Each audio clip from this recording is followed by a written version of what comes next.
Սովորաբար ըստ պատմական այսպես տվյալների ասում են, որ եկեղեցին առաջացել է մոտակայքում գտնվող գետի ափին, որ գետը մտնելը չի թույլատրվել, ինչ որ հոսանքի կամ ուժեղ հոսքի պատճառով։ Դրանից սղվելով իր անվանակոչումը եղել է գետ Արքել, այսինքն արգելվել է այդ գետը մտնել։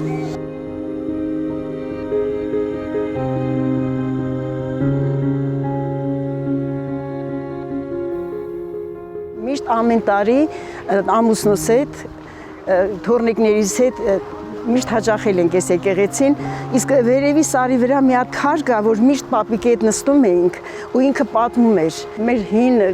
քանդակագործների մասին, մոմիկի մասին, Արքել եկեղեցու մասին։ Մենք որ գալիս էինք այն ժամանակից փոքր եկեղեցի ներքև եկեղեցին դեռ պատրաստ չէր, գմբեթը ընկած էր, բայց վերևի գմբեթը չկար։ Այս են տարածքն է, որտեղ որ թորնիկների հետ նստում էինք։ Շատ էր սիրում քարերի վրա բարձրանալ, բարձունքից նայել մեր լեռնաշխարհին գեղեցիկ։ Ու հիմա ինքը այդ բարձունքի վրա ամփոփված է, բայց ցավոք այդ մեր գեղեցիկ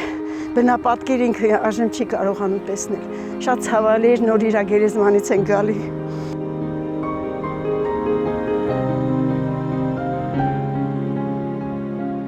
Այն հանդիսանում է համայն հայության եկեղեցական այսպես ուխտի օր,